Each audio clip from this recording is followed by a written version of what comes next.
China has just revealed a groundbreaking plan for Africa that promises to reshape the continent's future. It's targeting Africa as the first hub for its global payment system, aiming to expand the use of its currency and challenge the dominance of the US dollar. This comes hot on the heels of China securing a major trade deal with 53 African nations, granting African exports full tariff-free access to the Chinese market. A monumental step in global trade. Never before has a rising power coordinated support from an entire continent with such a comprehensive trade framework, signaling a shift in global governance. But this deal goes beyond governance. It strikes at the heart of international trade, currency, and the future of the US dollar. The world is changing faster than ever, driven by geopolitical shifts pushing countries away from the US dollar and pulling them toward the Chinese yuan. Amid Donald Trump's unpredictable trade wars against nearly every country, Africa has been largely overlooked, not out of respect, but indifference, as his administration offered little in the way of meaningful trade partnerships. That's why 53 of 54 African nations have partnered with China for their future. For instance, in Cairo, China and Egypt's central banks recently signed agreements to facilitate trade and investment exclusively using the yuan. Egypt joins other African nations like South Africa, Nigeria, and Angola, which are also engaging in yuan-based trade deals. Nigeria alone has a currency swap agreement with China worth 15 billion yuan, enabling direct exchange of goods without relying on the US dollar.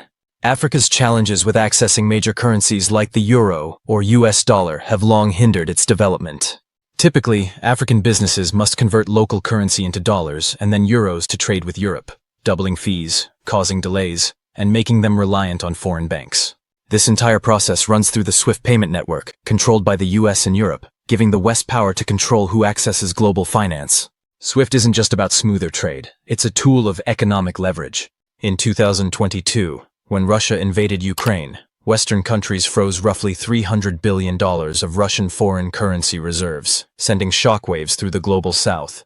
If Russia's money can be frozen overnight, any country could face similar risks. For many African nations, this was a wake-up call, exposing the dangers of holding reserves in dollars or euros and the immense influence Western powers have on their economies. This is exactly where China has stepped in with an alternative, the Cross-Border Interbank Payment System, CIPS. CIPS has expanded rapidly, especially across the global south, with Africa as a major user. It is central to China's plan to internationalize the yuan, reduce dependence on the US dollar, and provide a way to avoid dollar dominance and US sanctions. As the saying goes, if you build it, they will come. China built CIPS, now used by over 4,900 banking institutions in 187 countries and regions. Africa's booming economies position the continent as a key player accelerating this new financial system. In June, South Africa's Standard Bank became the first African bank to enable direct yuan payments with China, bypassing the US dollar entirely. South Africa, a BRICS member, joins Egypt in leading dollarization efforts in Africa. Their leadership matters greatly. They represent Africa's two largest economies, with BRICS member Ethiopia and partner Uganda also ranking among the continent's largest economies. This new wave of partnerships and financial integration signals a dramatic shift in the future of global trade and banking, centered around Africa's rising influence and China's growing financial reach. Algeria and Nigeria, two of Africa's largest and most influential economies, ranked third and fourth on the continent, have recently been invited to join the BRICS group, a powerful economic coalition that already includes Brazil, Russia, India, China, and South Africa. Should Algeria and Nigeria accept these invitations, BRICS would soon encompass Africa's top 4 economies, a move that would mark a monumental shift for the continent and signify a major step away from traditional reliance on the US dollar. This shift has broad implications not just for Africa, but for the global economic landscape as a whole. What sets China apart from Western countries in its approach to Africa is a fundamental difference in perspective.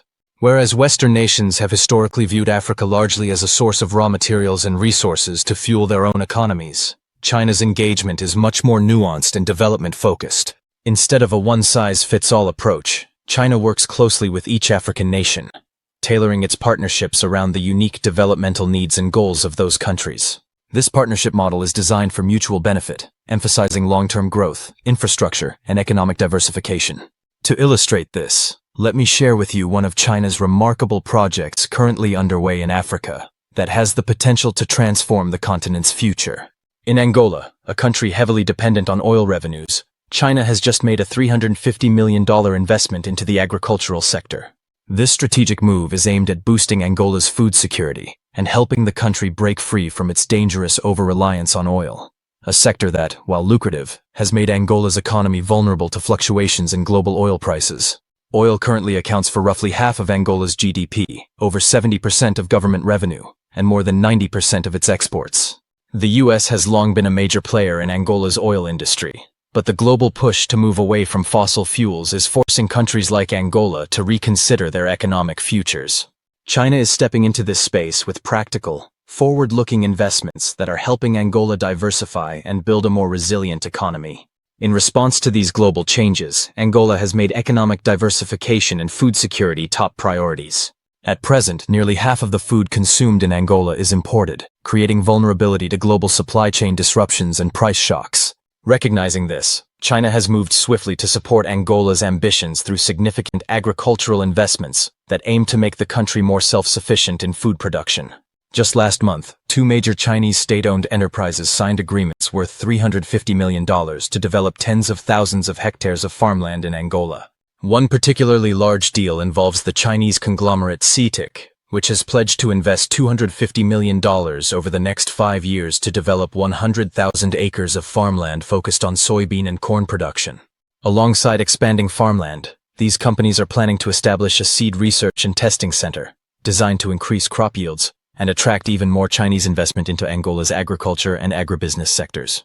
This comprehensive approach signals China's commitment to building sustainable agricultural capacity in Angola, not just quick fixes. While China deepens its engagement with Africa, the United States appears to be retreating from the continent. Under the Trump administration's America First foreign policy, America imposed tariffs on African goods, cut foreign aid, and closed diplomatic missions, signaling a withdrawal of engagement. Moreover, many African nations have been deeply disillusioned by America's stance on key international issues, such as its support for Israel's actions in Gaza, which many see as war crimes. This has further damaged America's image across Africa and created an opening for China to position itself as a more consistent and reliable development partner. China portrays the U.S. approach as bullying and unilateralism, contrasting it with China's promises of partnership and mutual respect. This contrast has allowed China to distinguish itself as a new kind of global power, one that prioritizes cooperation and shared progress. While the U.S. was busy raising trade barriers, China was actively lowering them.